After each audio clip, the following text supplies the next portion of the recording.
Cards versus the Eagles in Louisville on Saturday night.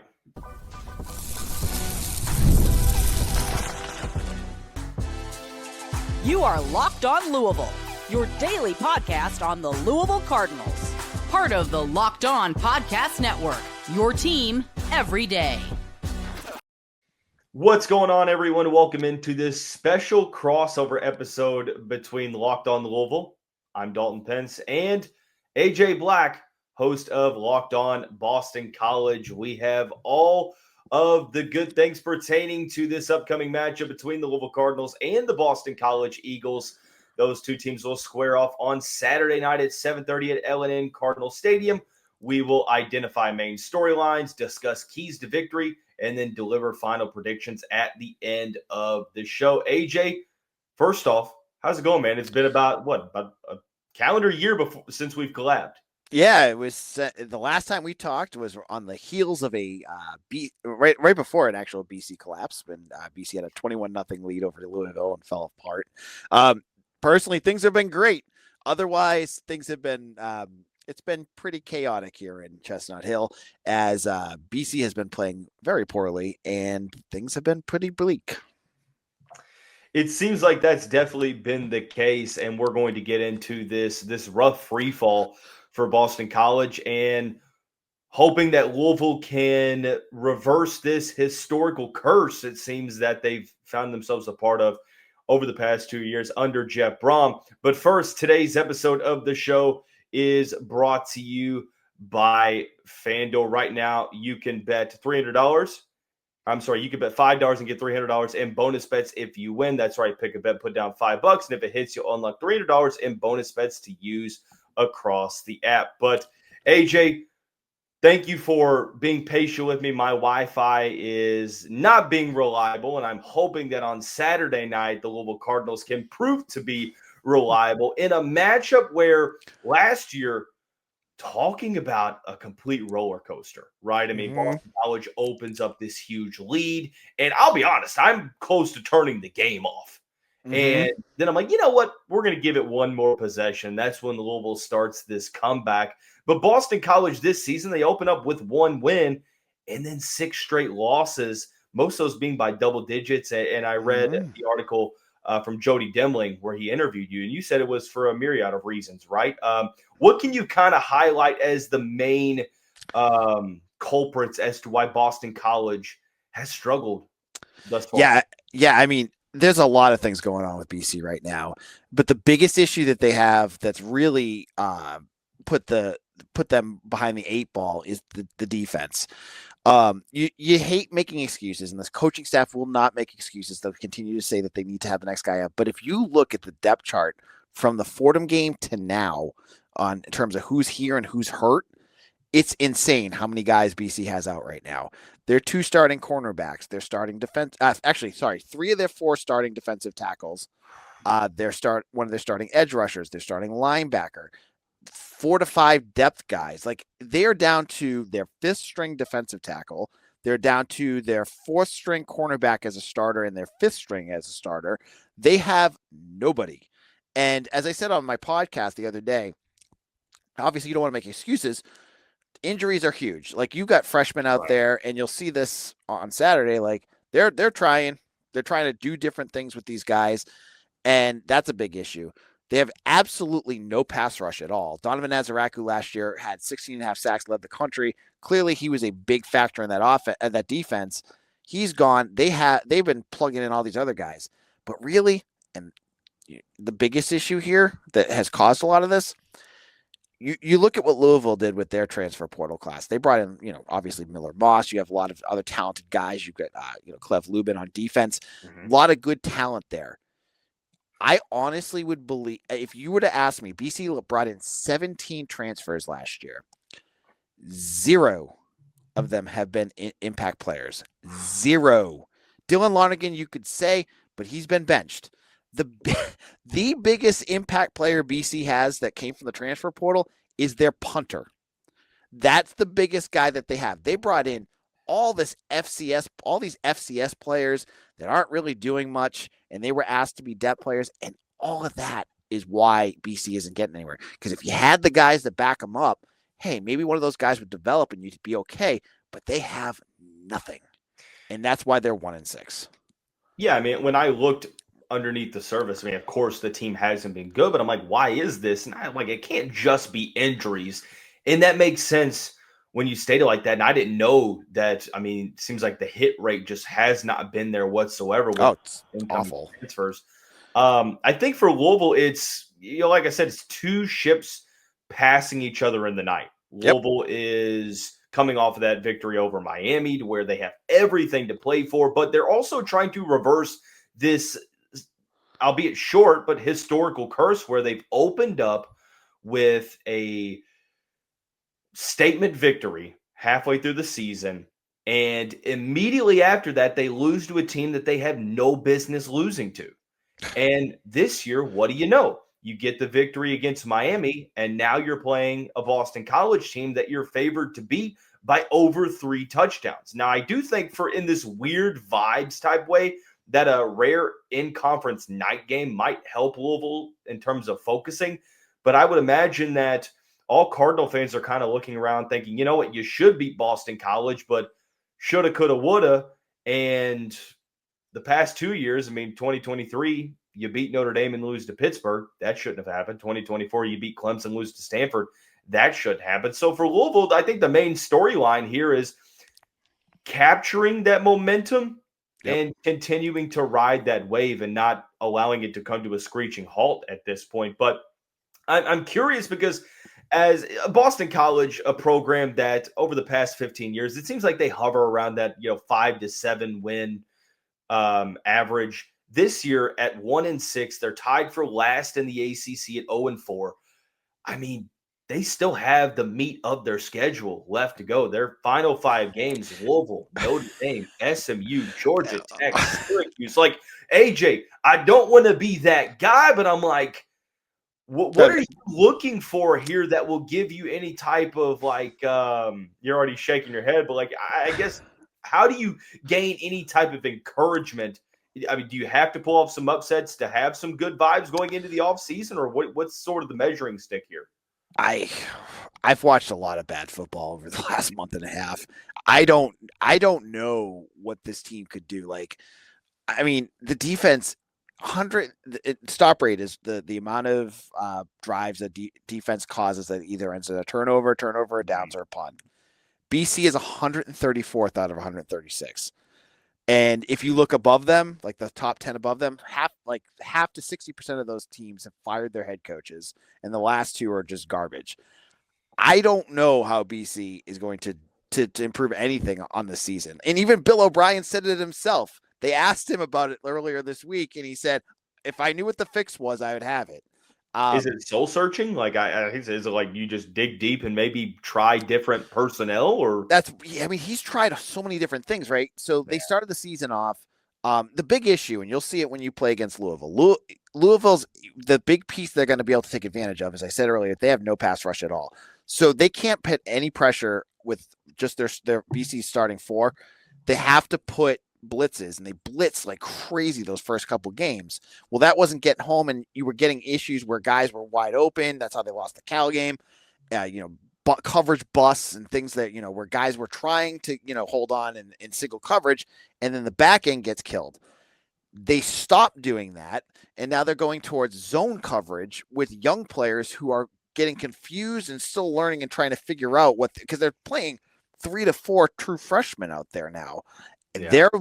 I honestly believe sometimes the one thing, like I look at the Syracuse game, they're struggling too.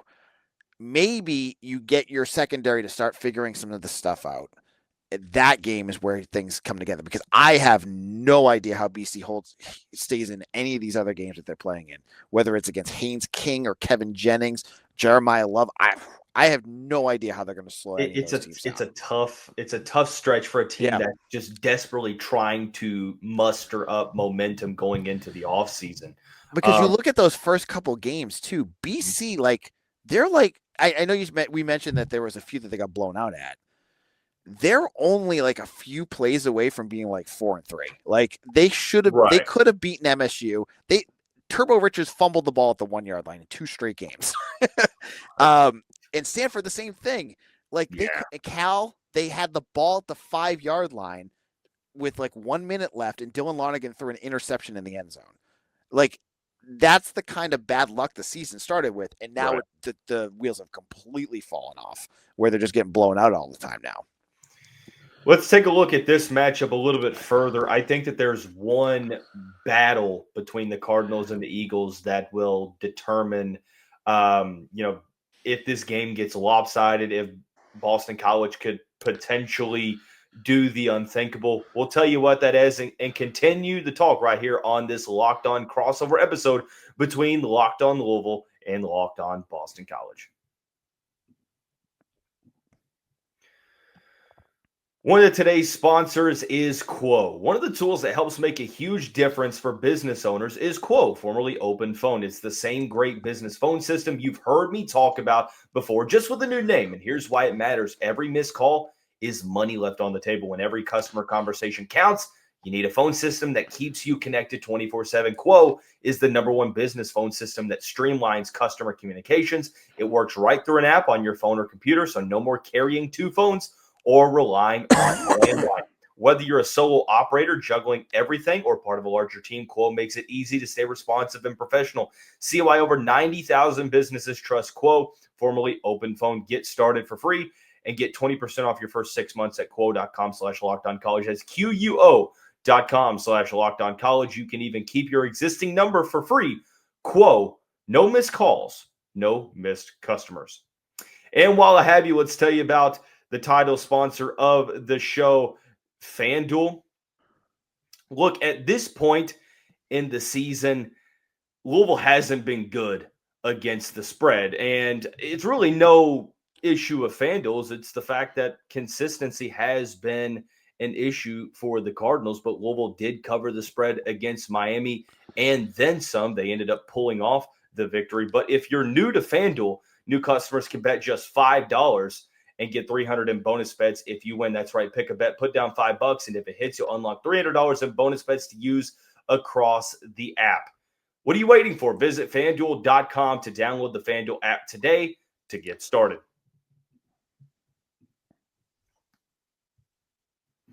Thank you all so much for making Locked On Louisville and the Locked On Boston College part of your daily commutes and being an everydayer of both of these shows. Cardinals squaring off with the Eagles on Saturday. Rare conference home game at night for the Louisville Cardinals. But I think one battle or position battle, if you will, AJ, in this game is going to be the rushing department. Boston College's rushing defense really just it's been pretty decent, I would say. I mean, pedestrian at worst, 61st in the country, right? Which is out of 136 teams, not terrible. Maybe you can attest more to that. But Louisville's offense, you saw them try to establish the run more with Isaac Brown getting healthier. They were able to find some success against Miami.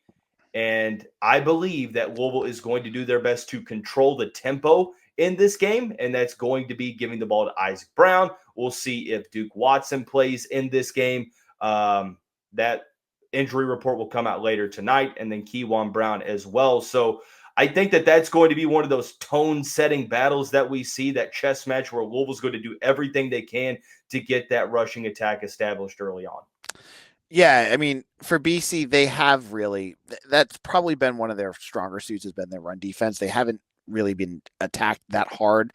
They've had a few, issues. The Stanford game really stands out.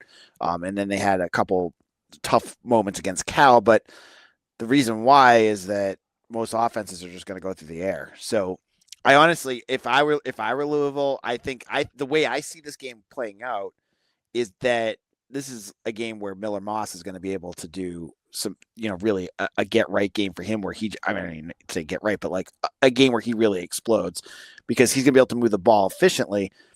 Then you're probably gonna, this is how bleak it's getting, man. It's probably gonna get bad because I can't believe this game's at 7:30 at night. Any team like lightly, but I'm listening to you talking. I'm like, man, I kind of feel bad for my guy. This is what happens when you lose by 2 touchdowns at home to UConn the week before. But I think I look at Louisville's offense, and you just had Moss. What did he throw for over 250 yards against Miami? Like, you're playing against BC's C squad. They're going to struggle, and so wouldn't surprise me. If Louisville gets out to a big lead through the air, BC's going to probably struggle, and then you start to lean on the run. And I think if you wear down BC's offense with that, that's when you're going to start seeing some explosives. And like Isaac Brown, man, like BC hasn't really played a running back like him yet. I, I, I don't think they're going to stop And then him. you got back-to-back weeks. It's Isaac Brown and then Jeremiah Love. But do you think that and the reason I brought up the rushing attack is I saw the passing defense numbers, and you would think that Louisville's passing offense has the extreme advantage. The reason I brought up the rushing attack, because I have a feeling that at this point, Boston College is getting pretty desperate, and they're going to try some interesting things. And Louisville's one of those teams to where if you can get after the quarterback, things get interesting. So I would imagine from where I sit, and you can add your 2 cents as well. It feels like Bill O'Brien and company are going to maybe try to go back to what they did early in the season and try to do what they can to get after Miller Moss. Because look, if you get the ball cleanly out to Chris Bell and Colin Lacey, it's not really going to be a great game for the opposing defense because those are some big-time playmakers. But if you force Miller Moss to go through his progressions just that much sooner, you can maybe force him to make mistakes. So I feel like Boston College is going to, cards on the table, no pun intended. You're going to do what you can to try to sell out and stop the pass. And if Louisville's able to get the rushing attack going, you're going to have to keep them honest. Yeah. Yeah. I don't know how they've tried so many different things, and I'm sure they're going to try something else different this time to try to get pressure. They had 1 sack last week against UConn.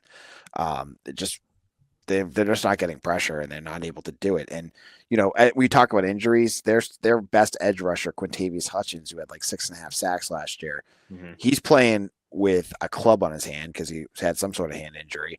He's at half strength. So that piece is it's like it's pick your poison with BC how they're going to do this. Like, they're going to try to blitz, but that's going to leave their secondary exposed, and the secondary has really struggled.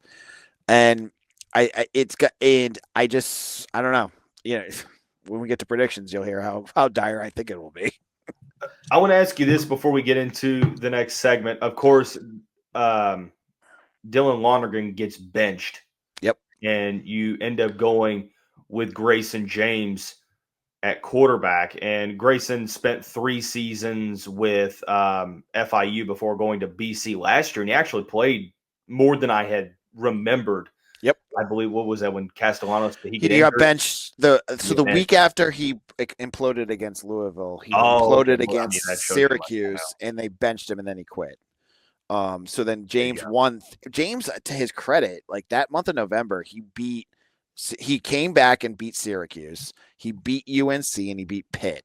And then held his own against SMU. That was a playoff team. They SMU on the road had to go down to the wire against BC. So he's shown pieces here and there. He's much more mobile than Dylan Lonergan. And they look like if you watch the film from last week, you see a lot more like, quarterback reads and things like that you never would have seen with Lonergan. So there's that piece. He's not as, I don't know. I think Lonergan's a smarter quarterback and can read the field a lot better.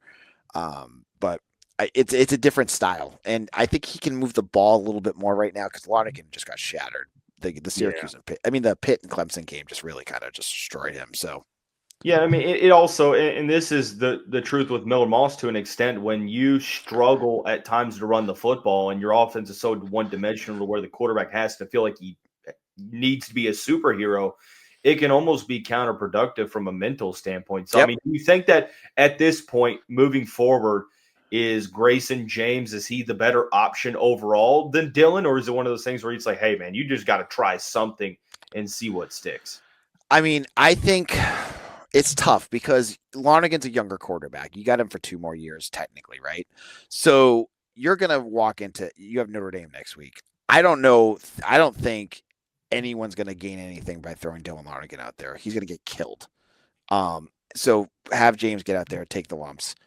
You can, in some of the other games that you're looking at, maybe if he starts to pick it back up, but like I looked at Louisville and I looked at Notre Dame and I'm like, these are perfect Grayson James games because we don't need Dylan Lonigan's, psyche completely shattered going into the offseason because we've had quarterbacks before where things fall apart and then they're just gone. Like you have something there, just have them sit and watch. Yeah. No, I understand that. And AJ hinted that his score prediction is going to be bleak for his squad. We will find out what that is and give our final predictions from a score standpoint and overall game standpoint when we come back on this Locked On crossover episode between Locked On Louisville and Locked On Boston College.